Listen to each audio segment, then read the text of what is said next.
జిల్లా పొన్నూరు మండలం మామిళ్లపల్లి గ్రామంలో అభివృద్ధి పనులు వేగం పుంజుకున్నాయి. 22 లక్షలతో నిర్మించిన డ్రైనేజ్ కాలువలను ప్రారంభించడంతో పాటు 60 లక్షలతో నిర్మించనున్న హైస్కూల్ అదనపు తరగతి గదుల నిర్మాణానికి శంకుస్థాపన కార్యక్రమం ఘనంగా జరిగింది. ఈ కార్యక్రమంలో పొన్నూరు శాసనసభ సభ్యులు ధూళిపాల నరేంద్ర కుమార్ పాల్గొని గ్రామ అభివృద్ధికి ప్రభుత్వం కట్టుబడి ఉందని తెలిపారు. అలాగే హైస్కూల్ అభివృద్ధికి సహకరించిన మంత్రి నారా లోకేష్ కి కృతజ్ఞతలు తెలియజేశారు. ఈరోజు మామిళ్లపల్లి గ్రామంలో 2 సీసీ డ్రైన్ ఏదైతే ఉందో చిరకాలంగా గ్రామంలో మురుగునీరు బయటకు పోవడానికి లేక గతంలో R&B రోడ్ వేసినప్పుడు మా ప్రభుత్వంలోనే కాలువల నిర్మాణం చేయడం జరిగింది. ఇవాళ దాన్ని తీసుకెళ్లి కొండేరు డ్రైన్ కి కలిపి ఇవాళ పూర్తిగా ఊర్లో మురుగునీటి సమస్య లేకుండా చేయాలి అనే తలంపుతో డ్రైన్ ని అనుసంధానం చేయడం జరిగింది. దాదాపు 22 లక్షల రూపాయలతో దాన్ని నిర్మాణం చేశాం. అదేవిధంగా ఈ మామిళ్లపల్లి స్కూల్ని ఈ ప్రభుత్వం వచ్చిన తర్వాత మా యువ నాయకుడు ఎడ్యుకేషన్ శాఖ మంత్రి నారా లోకేష్ గారి నేతృత్వంలో దీన్ని హై స్కూల్గా అప్గ్రేడ్ చేయడం జరిగింది. దానివల్ల ఈ గ్రామంలో ఉన్న ప్రజలు గతంలో మోదుకూరు అట్లా వెళ్ళి చదువుకోవాల్సిన పరిస్థితి ఉండేది.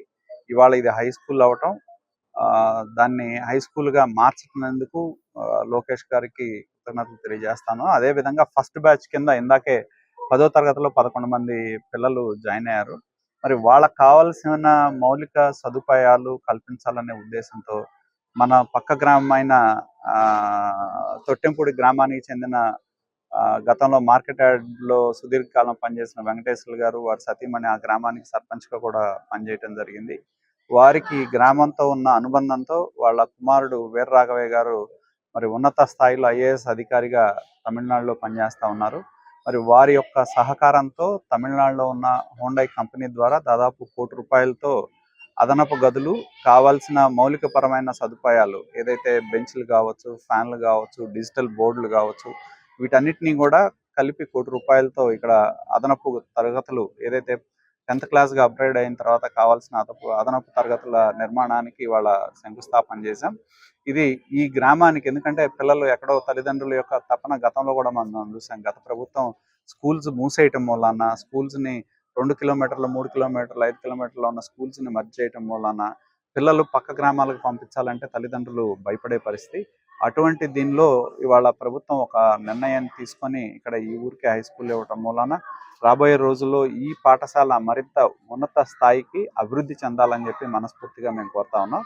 అలాగే గ్రామస్తులు కూడా దానికి కావాల్సిన సహకారం ఇవ్వాలని చెప్పి మేము గ్రామస్తులు కూడా విజ్ఞప్తి చేస్తాం. ఎందుకంటే స్కూల్స్ నడవాలి అంటే గవర్నమెంట్ కోట్ల రూపాయలు ఖర్చు పెడతా ఉంది స్కూల్స్ మీద. కానీ వాళ్ళ మిడ్ డే మీల్ ప్రోగ్రామ్ కింద మధ్యాహ్నం భోజనాన్ని పథకాన్ని కూడా పూర్తి స్థాయిలో మార్పులు చేయడం జరిగింది. పిల్లలకు కావాల్సిన బ్యాగ్స్ కావచ్చు, షూస్ కానీ, పుస్తకాలు కానీ, వాళ్ళకి కావాల్సిన స్టడీ మెటీరియల్ కానీ సంపూర్ణంగా ఇవాళ ప్రభుత్వం కోట్ల రూపాయలు ఖర్చు పెట్టి మరి పేద విద్యార్థులు చక్కగా చదువుకునేటానికి కావాల్సిన సౌకర్యాలన్నీ కూడా ఇవాళ ప్రభుత్వం కల్పించడం జరుగుతుంది. కాబట్టి దాన్ని ఉపయోగించుకొని గ్రామం కానీ పరిసర గ్రామాల్లో ఉన్న ప్రజలు, ఉపాధ్యాయులు కూడా ఈ స్కూల్ మీద ప్రత్యేక దృష్టి పెట్టి మంచి ఫలితాలు సాధించే దానిలో ఉత్తమ విద్యార్థులుగా తయారు చేసే దానిలో భాగస్వాములు కావాలని చెప్పి నేను విజ్ఞప్తి చేస్తా ఉన్నా.